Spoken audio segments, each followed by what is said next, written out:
ആത്മബന്ധുക്കൾക്ക് വിനീതമായ നമസ്കാരം. മഹത്തായ സേവനം ചെയ്യുന്നവർക്ക് മാത്രമേ മഹത്തായ ഫലം ലഭിക്കുകയുള്ളൂ.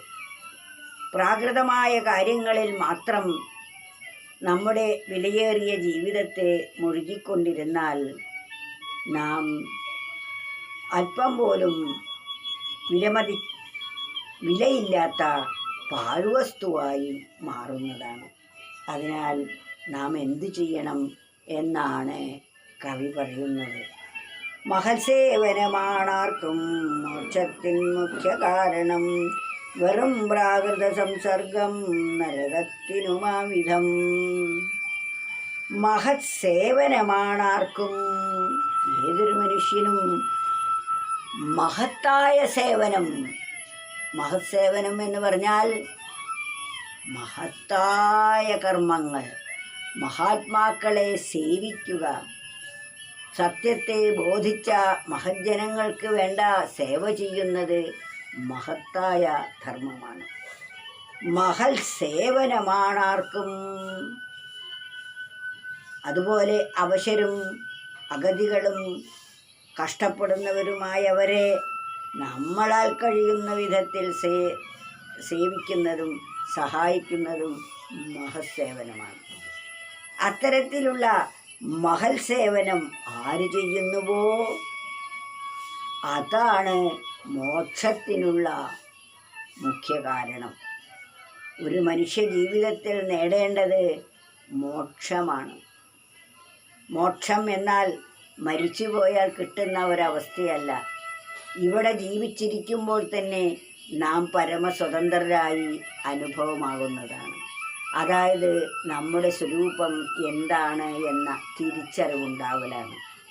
നാം വാസ്തവത്തിൽ ദേഹസ്ഥനായ ഈ ജീവനല്ല, സർവവ്യാപിയും സർവജ്ഞനും സർവശക്തനുമായ ആ ഈശ്വരൻ ആണ് എന്ന് നാം സ്വയം ബോധിക്കേണ്ടിയിരിക്കുന്നു.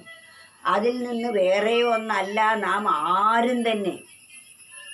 ഈശാവാസ്യമിതം സർവം.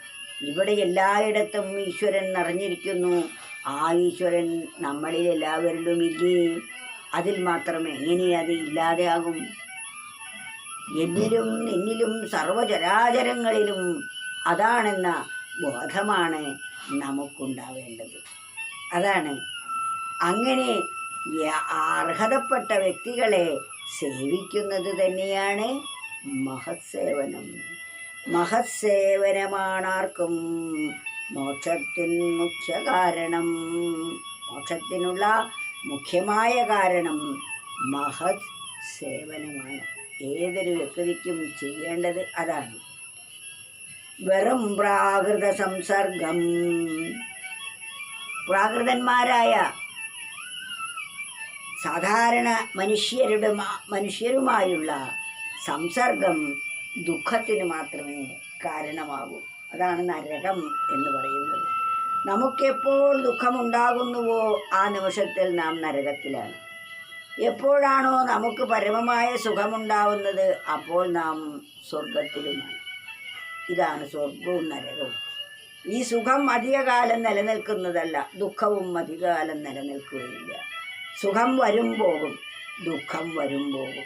അതുപോലെയാണ് സ്വർഗ നരകങ്ങളും. സ്ഥായിയല്ല, അത് സ്ഥിരമല്ല.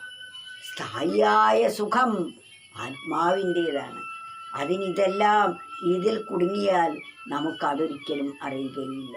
ആ പരമസത്തയെ അറിയണമെങ്കിൽ പരിപൂർണ സ്വാതന്ത്ര്യാവസ്ഥ, പരിപൂർണമായ ആനന്ദം, സന്തോഷം, സംതൃപ്തി ഇതെല്ലാം തന്നെ നമുക്ക് ലഭിക്കുന്നതാണ്. അതാണ് മഹത്സേവനമാണാർക്കും മോക്ഷത്തിൻ മുഖ്യ കാരണം.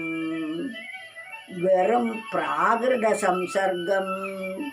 പ്രാകൃതന്മാരായ സാധാരണക്കാരായ ലൗകികമായ മോഹങ്ങളിൽ മാത്രം ഒഴുകിക്കിടക്കുന്ന വ്യക്തികളെയാണിവിടെ പ്രാകൃത സംസ്കാരം ഉള്ളവർ എന്ന് പറയുന്നത്. അങ്ങനെയുള്ള ആളുകളുമായുള്ള സംസർഗം നമ്മെ നരകത്തിലേക്ക് നയിക്കുന്നു എന്നാണ്. അതുകൊണ്ട് ദുഃഖിക്കുന്ന മണ്ഡലത്തിലേക്ക് നീങ്ങാൻ നമ്മൾ തന്നെയാണ് കാരണം. പരമമായ സുഖത്തിനുള്ള മണ്ഡലത്തിലേക്ക്, അതായത് മോക്ഷത്തിലേക്ക് എത്തിക്കുന്നതും നമ്മുടെ സംസർഗം കൊണ്ടാണ്. അതുകൊണ്ട് മഹസ്സംസർഗമാണാർക്കും മോക്ഷത്തിൽ മുഖ്യ കാരണം. വെറും പ്രാകൃത സംസർഗം നരകത്തിനുമാം വിധം. വീണ്ടും വീണ്ടും വീണ്ടും നമ്മൾ മനനം ചെയ്യേണ്ടതാണിത്. ഒരിക്കൽ പറഞ്ഞാൽ പോരാ. അതുകൊണ്ടാണ് ഇവിടെ വീണ്ടും ഇത് ആവർത്തിക്കുന്നത്. ഇത് നാം വീണ്ടും ഒരു 10 പ്രാവശ്യം പറയുമ്പോഴേക്കും നമുക്ക് ഹൃദിസ്ഥമാകും. പിന്നീട് അതിനെ മനനം ചെയ്ത് ഉറപ്പിക്കേണ്ടതാണ്. അത്തരത്തിലുള്ള സുഭാഷിതങ്ങൾ വളരെ ലളിതമായി വ്യാഖ്യാനിക്കപ്പെട്ടതാണ് ഇവയെല്ലാം തന്നെ. അതായത് ജനങ്ങളുടെ വിചാരം കടിച്ചാൽ പൊട്ടാത്ത നല്ല സാഹിത്യം നിറഞ്ഞ സംസ്കൃതത്തിൽ മാത്രമേ ആത്മാവിനെ വർണ്ണിക്കാനാവൂ എന്ന് കരുതി അത് വായിക്കാൻ പോലും അറിയാത്തവർ മുക്കിയും മരണ്ടും വായിക്കാറുണ്ട്. അതിൽ പറയുന്ന അതേ ആശയങ്ങളാണ് ഇത്രയും ലളിതമായ ഭാഷയിൽ പറയപ്പെട്ടിരിക്കുന്നത്. സർവവേദങ്ങളുടെയും സാരസർവസ്വമാണ് ജ്ഞാനപ്പാന. ആ ജ്ഞാനപ്പാനയിൽ എല്ലാം രാമായണവും ഭാഗവതവും ഹരിനാമകീർത്തനവും എല്ലാം അതിൽ അടങ്ങിയിരിക്കുന്നു. അതിലുള്ള ആശയങ്ങളെയൊക്കെ സമ്പുഷ്ടമാക്കി വളരെ ലളിതമായി ഏതൊരു വ്യക്തിക്കും വിദ്യാഭ്യാസം ഒട്ടുമില്ലാത്ത വ്യക്തികൾക്ക് പോലും ചൊല്ലാനും അതിനോടൊപ്പം അനുപല്ലവിയായ നാമജപാദികൾ ചെയ്യുന്നതിനും ഏവർക്കും സുസാധ്യമായിട്ടുള്ളതാണ്. അത് ലളിതമാണ്. ആ ലളിതമായി വ്യാഖ്യാനിക്കാൻ എല്ലാവർക്കും കഴിഞ്ഞു എന്ന് വരില്ല. അതേപോലെ സാഹിത്യത്തിൽ പറയണമെങ്കിലും അതിനു വേണ്ട പാണ്ഡിത്യം വേണം. അവർക്കേ അത് പറയാനാവൂ. അതിനാൽ നമ്മൾ സാഹിത്യമെന്നോ ലളിതമെന്നോ അല്ല, ഏറ്റവും കൂടുതൽ മനസ്സിലാവുന്നതേതോ അതിനെ വായിച്ച് മനസ്സിലാക്കുകയും വീണ്ടും വീണ്ടും മനനം ചെയ്യുകയും ചെയ്യേണ്ടതാണ്.